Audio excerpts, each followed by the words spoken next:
Hello, and welcome to K Sports Sunday. I'm Mahler, and today we have a great show for you as we're going to cover everything in sports today, from the Patriots playing tonight, all the rest of the NFL news, and even we're going to cover a bit of golf here. Now, joining me today on the Back Talk set is going to be TJ, Dylan Volman, and Tom Kelly. But before we get to them, we're going to cover the Patriots game tonight. Now, tonight is a rematch of last year's AFC Championship game, as the New England Patriots will be facing off against the Baltimore Ravens. Now, these two teams played each other in the AFC Championship game last year, and boy, was it a thriller. As the Patriots were leading at the end of the second half, 13-10, the game just kind of went crazy from there as the Pats led off the second half with a field goal. Baltimore would come back right away, score a touchdown, and that touchdown was actually from Torrey Smith. Right afterwards, the Patriots would come back. Gostowski would kick a field goal. Baltimore would respond with a field goal, making it 18-14 at the end of the third quarter. Going into the fourth quarter, the Patriots had, right away on the first drive actually, Tom Brady would dive into the end zone for a 1-yard touchdown, giving the Patriots a 23-18, or a 23, giving the Patriots the lead, giving the Patriots the lead, and going into the final drive, the Ravens would only be down 3, and they would be going for a touchdown as Joe Flacco would throw a ball deep into the end zone for Torrey Smith, and it looked like he had the touchdown, but Sterling Moore knocked it right out of his hands, taking away what would have been the game-winning touchdown. But that would not be all, as the Ravens went for a last-second field goal, as Billy Cundiff tried from 32 yards and missed, giving the Patriots a berth into the Super Bowl and a tremendous win. Now, the Patriots will be facing off against the Ravens tonight at 8:20, and it's sure to be a thriller, as it's possibly a rivalry in the making. So, you guys, what are your thoughts on how tonight's game will go? What do you guys think?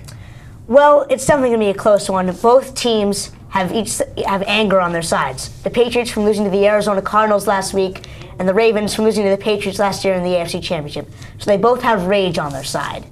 Then you got the factor which Hernandez will be out for the New England Patriots. And last week you saw what our offense was, the Patriots offense was without Aaron Hernandez. And now they can only mean two things. Either one, that day the Patriots playbook was relying on Hernandez, or two, Hernandez is a bigger role in this offense than every Patriots fan thought he would be. What do you think?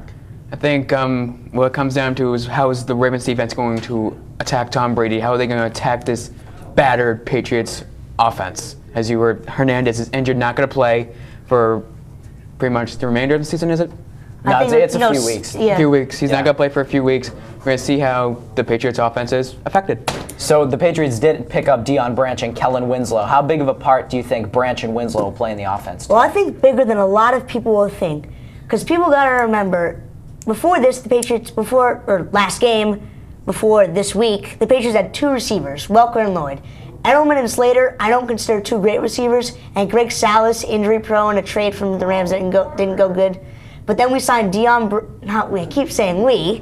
Patriots signed Deion Branch, who has been with the Patriots before and knows Tom Brady, knows this offense, and they signed Kellen Winslow, a veteran tight end. Now, Kellen Winslow, on the other hand, I don't think he'll make as big of an impact. He is a great tight end. I respect him so much. But the thing is, Hernandez was more of a wide receiver than a tight end. He had that athletic dynamic that the Patriots needed. And I don't think he's a very athletic tight end, so don't look to see him too much.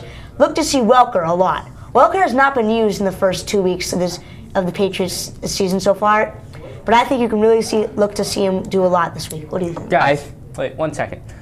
When you look at the bringing in of Kellen Winslow and Deion Branch, I think what it points to the most is, well, A, the injuries, and B, possibly the Patriots are looking to trade Wes Welker.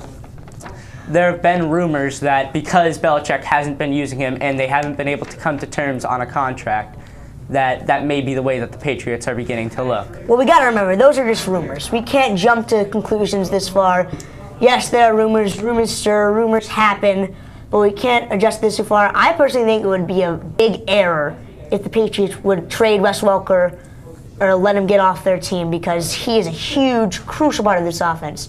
He was an all-pro wide receiver last year. He's the all-time Patriots leading for receptions. He's a huge part of this offense. I think it would be a big error if they gave him away. What do you think?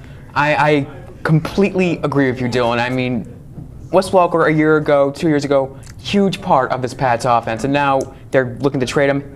Big, colossal mistake if they do. You know, as much as I would love to see a Welker trade, I would like to see a Welker trade because, you know, I want to see how the Patriots offense survives without Welker. We know that Welker, before the Patriots, was not a big-name receiver and that Tom Brady practically made Wes Welker in Bill Belichick's offense. But I made you. Without Wes Welker, teams wouldn't focus their coverage on him. So you'd have Brandon Lloyd being double covered and Gronk being double covered most of the time. So I'd like to see how the Patriots offense would evolve without Welker. Well, you just pointed out there, Wes Welker was not only used as a receiver, but as a decoy, which also Hernandez was used for. Think about it. They had 4 great receivers, and they could all be used as decoys and as receivers. Gronk, one of the best tight ends in the league. Lloyd, a great deep threat. Welker, an all-pro wide receiver. And Hernandez, a very unrecognized talent. So Wes Welker does so much of this offense more than just being a receiver. I mean, part of the reason Hernandez was so successful was because he was a tight end, and more than half the time he would be covered by a linebacker. Right. And he can easily outmatch a linebacker in terms of athleticism and speed and agility. Exactly. And back to you, Liam. All right. Now today there have been a lot of surprises in the NFL. More on that. Dylan, I think you have the story.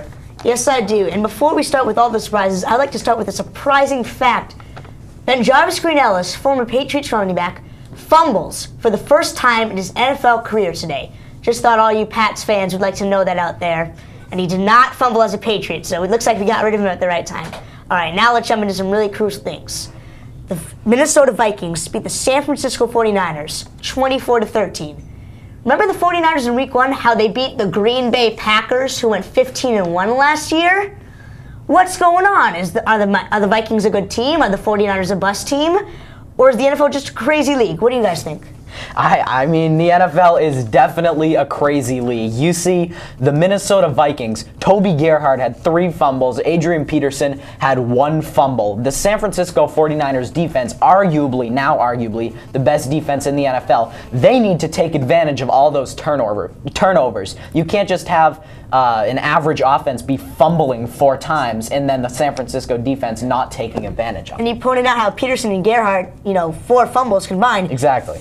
Christian Ponder really led the Vikings to this game. I saw him have a 30-yard touchdown rush, his first rushing touchdown in his young NFL career. What do you think, TK? I think that the NFL is a crazy league. The 49ers went into historic Lambeau Field, which is not an easy place to play in the NFL, and they just went in there and tromped the Packers, and they can't beat the Vikings? Really? Yeah. Really? That is incredible to me. I am going to the opposite of what you say. I do agree the NFL is a crazy league and anything can happen. That's with any sports league. But I think the 49ers are overrated. Yes, they have a great defense. They have a solid running back. Alex Smith is an underrated quarterback that I think a lot of people undervalue, but he doesn't have the weapons. He has 2s and 3s. He doesn't have a 1. Michael Crabtree, he's a decent wide receiver, but he's not a standout. Mario Manningham, okay wide receiver. Randy Moss was a number 1 wide receiver, but now obviously he's gotten older, so he doesn't have weapons. They have Vernon Davis, and if there is one weapon on that team, it's Vernon Davis. He has played out of his mind in his first 3 weeks. But he is not a deep threat. He does not have a guy who can throw a 50-yard touchdown pass to. Vernon Davis is a great tight end with all due respect, but with all due respect to him, I don't think that many tight ends can win you this game. Even Gronk, I don't think can win you a game. Another surprise in the NFL, 3 overtime games this week. Let's start with one of them, the Tennessee Titans and the Detroit Lions. One play happened in that game that I find particularly amazing. Tommy Campbell had a 65-yard punt return for a touchdown, but he actually did not get the ball on the punt. It was actually Deshaun Darius, who lateraled it to him and ran it for 65 yards, and Darius also ran back a kick return for a touchdown. Now let's get back, and then, so this game actually ended up going to overtime 41-41. Both teams had opportunities to score, but in the end, Rob Aronis hit a 26-yard field goal to win it for the Titans. What do you guys think about this game? I mean, if there was one game that I would pick this week to be decided the easiest, I would have gone with this game and the Lions blowing out the Titans. I would have said, you know, the whole Chris Johnson and the Titans offensive line whole deal, which still happened. Chris Johnson still just got barely above 20 yards rushing. But I guess you can have more than Chris Johnson and win a football game against the Lions. What do you think, TK? You know me, I'm not really that big on football as I am in hockey, but this is a really kind of surprising feat on the side of the Titans here, and it was a good win for them. I think it's a good thing for their morale.